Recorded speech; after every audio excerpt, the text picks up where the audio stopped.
اهلا وسهلا بيكم في مطبخ سوزو هانم لوصفات الكيتو واللو كارب. النهارده عندنا وصفة كيك جوز الهند بالفاكهة والجوز بدون صمغ الزنتان، ودي وصفة بديلة لوصفة الكيك بتاعت الشاي اللي باللوز، لان في ناس كتيرة طلبت ان هي تشوف الوصفة بدقيق جوز الهند.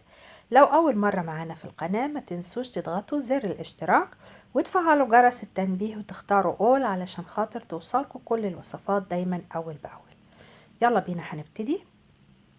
عندي هنا اول حاجة كوباية دقيق جوز الهند 120 جرام، علشان الناس اللي بتحب تعرف بالكوباية او بالجرام. بعد ما هنحط دقيق جوز الهند هجيب 3 معالق صغيرة بيكنج باودر زي ما احنا شايفين، وبعدين رشة ملح. طبعا انا بستخدم ملح الهيمالايا، هنحط رشة ملح وبعدين هبتدي اقلب المكونات في بعضها. لو اي حاجة ماسكة في الدقيق هبتدي افكها واتأكد ان هي اختلطت كويس بالبيكنج باودر. بعد كده هبتدي اعمل المقادير السايلة. عندي هنا 120 جرام زبدة او نص كوب، بتبقى زبدة لينة زي ما احنا شايفين كده، وبحط معاها 120 جرام جبنة كريم. جبنة كريم زي ما احنا شفنا في وصفات كتير احنا عاملينها، وهتلاقوا اللينك بتاع عمل الجبنة الكريم في البيت على الشاشة فوق. هبتدي بعد كده اضرب الزبدة مع الجبنة الكريم، وبعدين هحط نص كوباية اريثريتول او زيليتول او ستيفيا ايا كان نوع السكر الدايت اللي انت بتستخدميه. هضربهم كويس مع بعض وبعدين هبتدي اضيف البيض. في المقادير هنا عندي 3 بيضات كبيرة، هتبتدي تحطي واحدة واحدة وبعدين تضربي. لازم تحطي واحدة واحدة وبعدين تضربي زي ما احنا شايفين كده. نضربهم كويس بالمضرب، وده خطوة مهمة جدا علشان ده بيساعد ان الكيكة بتاعتك تبقى هشة. بعد ما ضربنا البيض هبتدي احط معلقة صغيرة فانيليا، ده طبيعي طبعا علشان معانا في الوصفة البيض، وهضرب تاني بالمضرب الفانيليا. بعد كده هجيب هنا كريمة. الكريمة اللي هستخدمها هي كريمة الخفق، كوباية كبيرة يعني 240 ملي.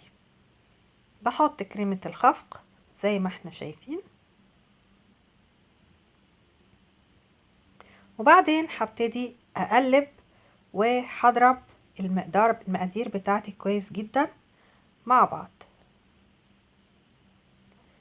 هنا هتبصي تلاقي القوام بتاع الكيكة لين شوية معاكي، ما تقلقيش لان هي طبيعي ان تكون لينة بالشكل ده بسبب الكريمة والجبنة الكريم.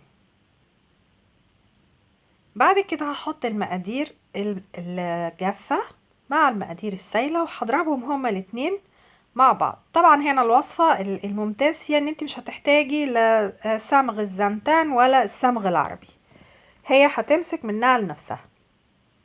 بعد ما ضربناها كويس بجيب القالب اللي هدخل فيه الكيكة، بدهنه زبدة كويس جدا او زيت جوز هند او ايا كان بتحبي تدهنيه، او ممكن تحطي ورق زبدة. في الوقت ده بتكوني ولعتي الفرن على 180 درجة علشان خاطر يسخن. من الحاجات الأساسية ان الكيكة بتاعتك تنجح ان انت تكوني مشغلة الفرن ومظبطة درجة الحرارة قبل ما تدخلي الكيكة.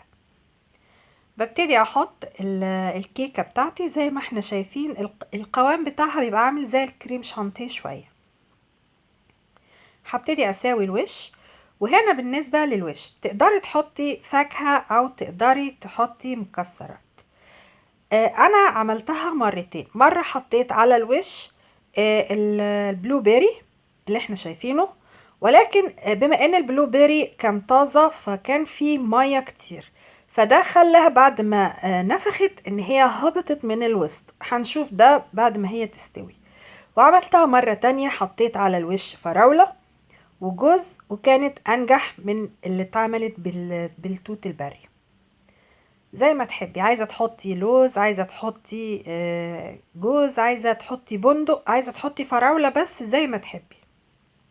وبعدين هبتدي افكها بعد ما تبرد خالص وهقلبها علشان خاطر اقطعها. هنشوف القوام بتاعها هش جدا وجميل، وممكن على فكرة تنفع كفطار مع الشاي او القهوة او النسكافيه زي ما احنا شايفين كده. القوام بتاعها فعلا بيبقى هش وطري وجميل جدا. وطعمها طبعا مع الفاكهة اللي هي فاكهة الفراولة بيبقى طعمها جميل جدا، وهي برضو مع التوت كان طعمها جميل، بس زي ما قلت الوش بتاعها هبط شوية من فوق بسبب ان التوت البلو بيري كان فيه مية زيادة شوية. هنشوف هنا السعرات الحرارية اللي موجودة فيها. انا قطعتها حوالي 16 قطعة، القطعة الواحدة 169 كالوري، فيها 4.5 جرام كاربس. طبعا لما بتاخدي حلو بتخلي بالك من الاكل في اليوم ده، وبتحسبي الكاربس اللي انتي اكلتيها في اليوم ده. ارجو ان الوصفة تكون سهلة وتكون عجبتكم، وما تنسوش لايك وشير علشان خاطر غيركم يستفيدوا توصلوا الوصفات، وشكرا لكم.